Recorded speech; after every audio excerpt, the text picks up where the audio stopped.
Ladies and gentlemen, you're live at Northern Star TV. With me today is Honorable Member of Parliament for Kilak South and also Chairperson Public Account Committee of the local government. He's a prominent leader from Northern Uganda. Today we want to have interaction with him. Honorable, you're most welcome. Yeah, thank you, my brother. I am really happy to be here with Northern Star TV. I am very grateful. Thank you. Thank you.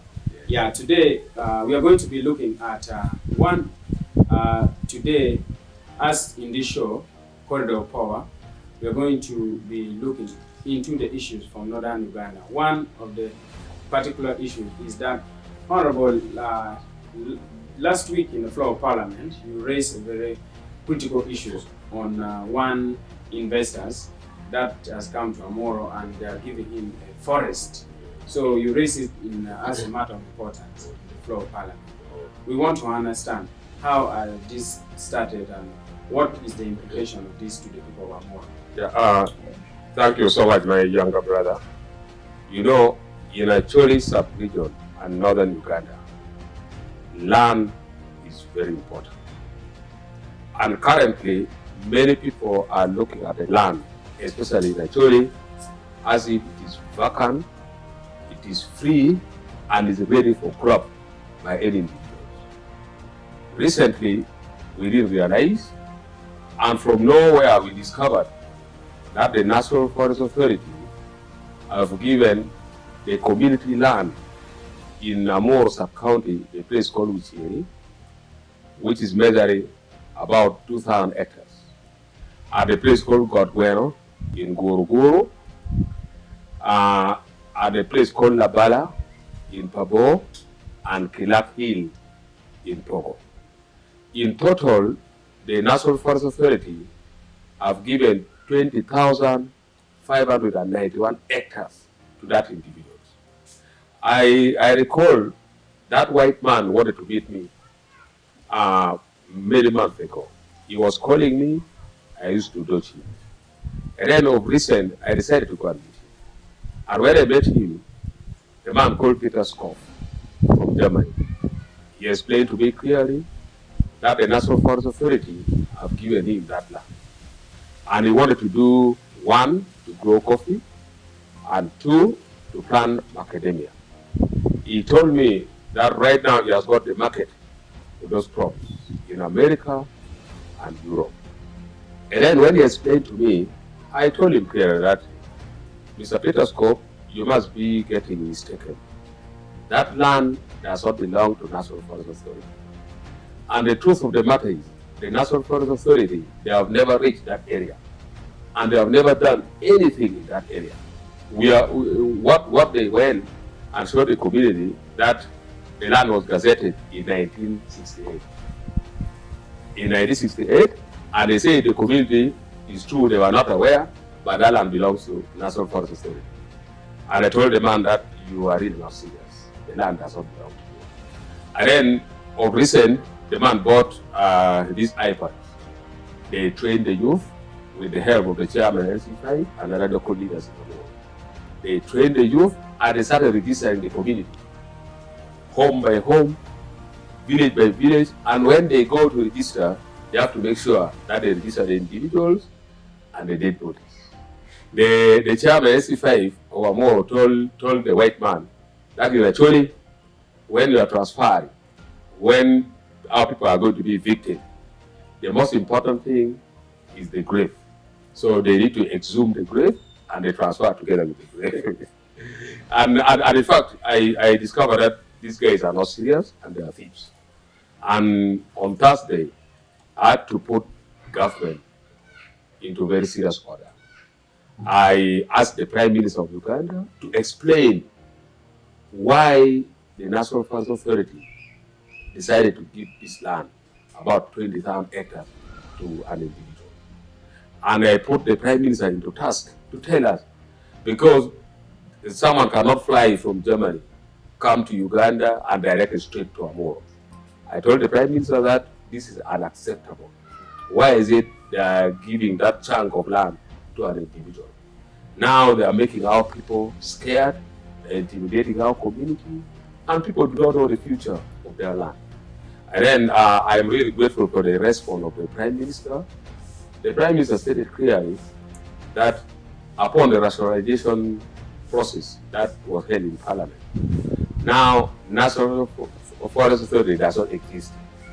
And the Prime Minister said those ones who are still masquerading as NFA, they must be thieves, they must be conmen who are trying to sell off the people's land without the knowledge of the ministry. And the Prime Minister promised that she's going to do the investigation, and she asked me to put other details into writing.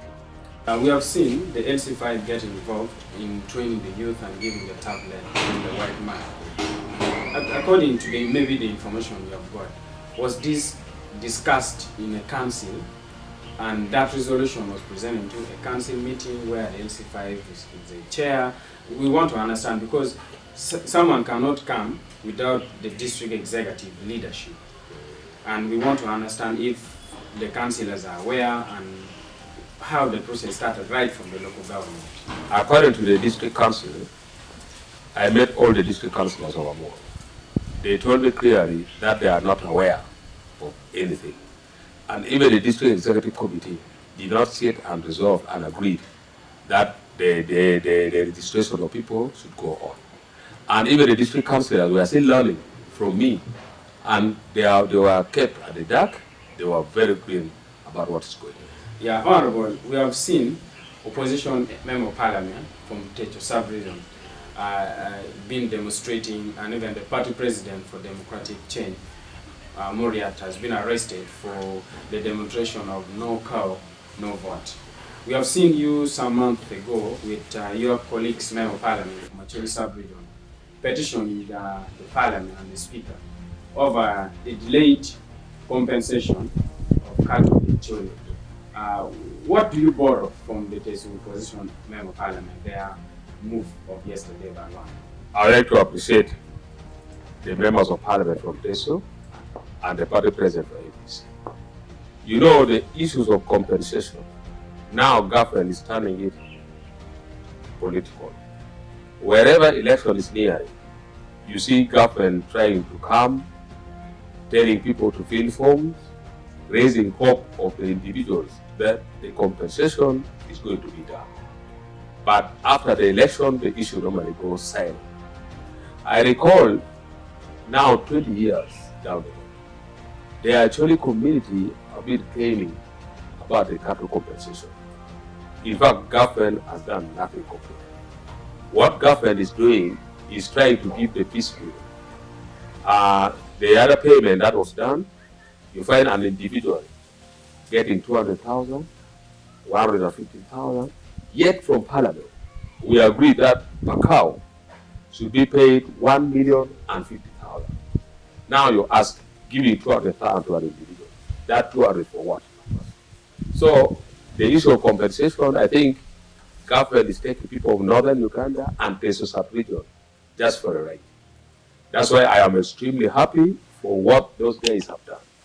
And I'm telling you, we, the members of parliament from Acholi, we are also going to borrow the same, and we are going to launch a very serious operation.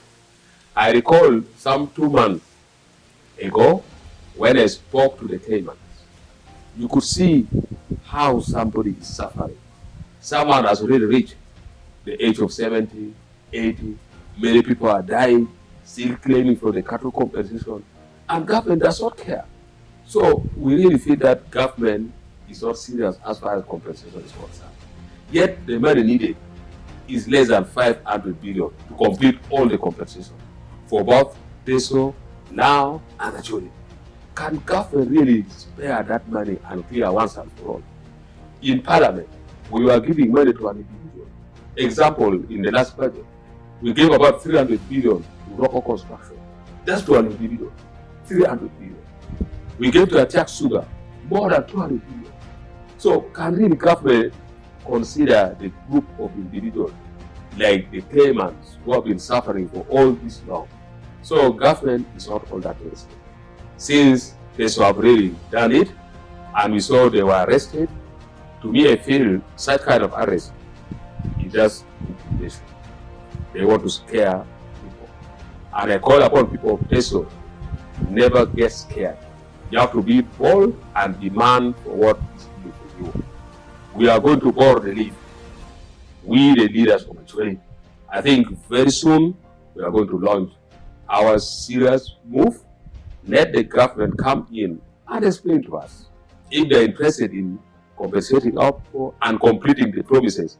Let them do. If they are not interested, let them also clear our mind than putting the hope on something that may not come. So the issue of compensation is quite serious.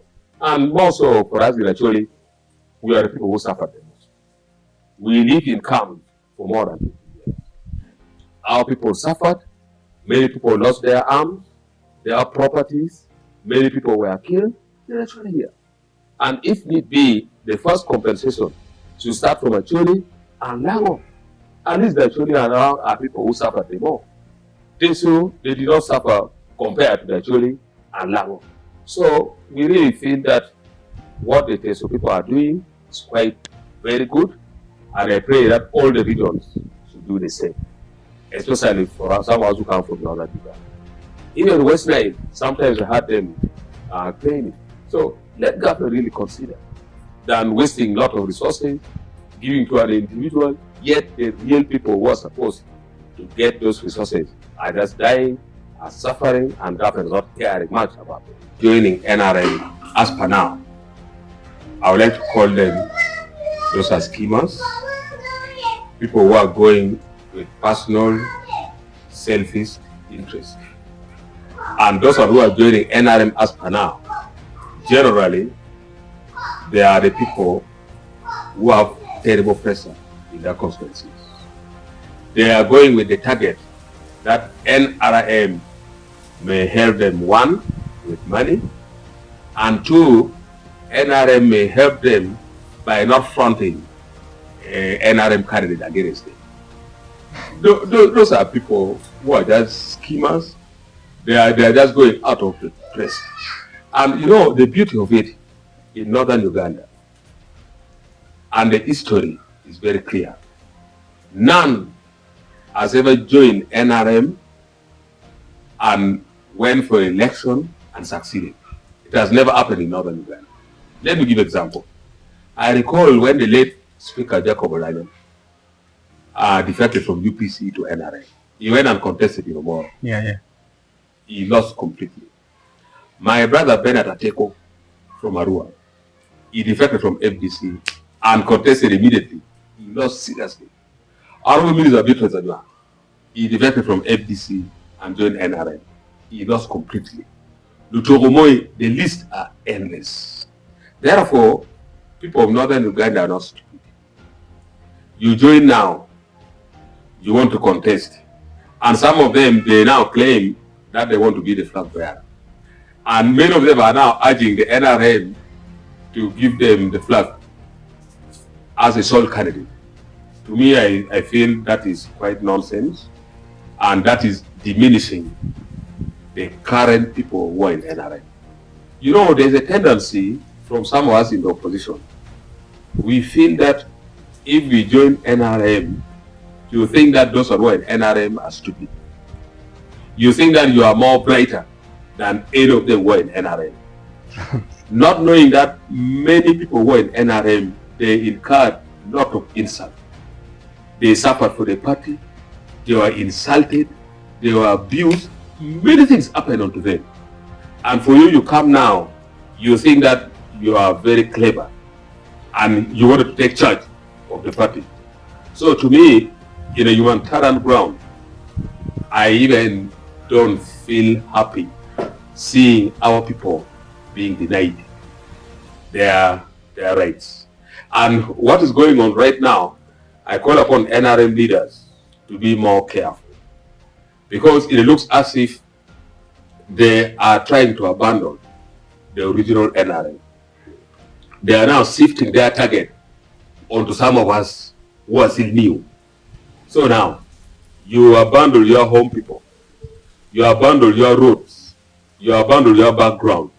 You come to someone who is very new, whom you don't know even the person, whether the person is coming with the real heart or the person has been sent. You tend to shift all the allegiance to that person. To me, I feel that is nonsense. So what I'm seeing now is that the original NRM, they may rise up. And the moment they rise up against the new one who are just joining and the party leadership, for example, they may say, since you love the new people so much, continue with the new people, for us we are joining the opposition. And what will you do? So please, the party leadership in NRM, you have to be very careful in handling this. If not, they are sitting on fire. And this is the worst time. The moment they burst now, it will move up to the election time. And automatically you find the party being torn apart. So for me, I pray that they should handle this very carefully. And following your questions, for me personally, as Gilbert Olanya, I see no reason of joining the party NRM. You know, you're actually, we like people who are straight. We don't like people who play double standard. For me, my party is FDC. And I will remain in FDC as a party. I will never shift to any other political party. You know, once you are in opposition and you remain focused, there you are entitled of talking anything that you feel like. The moment you join NRM, you are now bound by the collective responsibilities. There are other things that you cannot talk about. There are other things that you cannot say. It means if you join NRM, you cannot now speak boldly to your tribe. You cannot now speak boldly on the problems affecting your community. Anything you want to say, you have to consult. If you want to say anything for your tribe, something will come into your mind that how will the big people in authority who are in NRM would perceive you? So automatically you are denied your conscience. And in this world, it's very paramount to be yourself. It's very good to speak straight. You have to be very objective in life. If the NRM government have done something good, objectively you say it is good. If they have done something wrong, objectively you say this is bad, you have to correct. So for me personally, I will remain in my party FDC. Even if all my colleagues run away and they join NRM, for me, I will remain, and what I will focus at is the Acholi as a tribe. I will stand for my tribe. I'll be speaking the truth for my community. I am not bothered about those ones who are going to NRM, going to another political party. Why do you waste time? And more so, if you are sure of yourself, you know that you are being with the people. You are standing for the people. The community will never leave you. They will never leave you. So you have to be confident of yourself. So, my brother, tell people, let no one get scared. Some of us, we are still there. And I am also grateful. I've seen many young leaders are coming. They are very bold, they are straight, and the moment we groom them well, they are going to replace some of us. At this time, as Acholi, we need to start grooming the younger leaders to replace us. It is true, the old generation, their time has gone. Those of Reagan, Professor Latigo, Olum Zakaria, Nyeko Michael Shula, they were so vibrant. But the Bible says there is time for everything. There came our time. In our time, we need to work. And other new generation will come after us. So it's very important to keep on grooming leaders. Younger generation to replace. So those who are going to NRM, let them go. As I summarize, those ones are just looking for money. They are just self-seekers. They are not going to NRM that they love NRM. In fact, they don't like NRM, but they are just going because of the material gains, which is very short term. Will never take them far. Yeah, thank you so much. I've been with the Honorable Member of Parliament for Kilak South, and today, publicly, he has said for him, he has the interest of the people of the community, and Acholi in particular. It doesn't matter whether he joined into the NRM, and he is not joining the NRM. His party is Democratic Change. And this takes us through that. We have seen people who have been joining the NRM now. They have first tried to join the PLU. Some of them serve in PLU. I don't know what happened in PLU. Right now, they're joining the party. What is that to the people of Acholi, especially the MPs from Acholi sub-region? We give you a debate to put your mind into thought that where will the interest of the people of Acholi will lie ahead of 2026 election. But I want to thank you, Honorable, for accepting to join the conversation with us at Northern Star TV, particularly at the Corridor of Power show. You're most welcome for the next episode if we call on to you.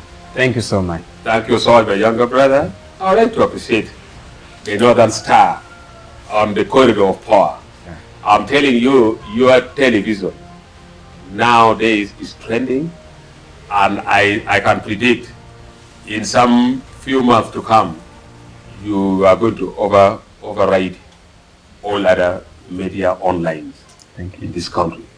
And I wish you well. I pray for Almighty God to help you.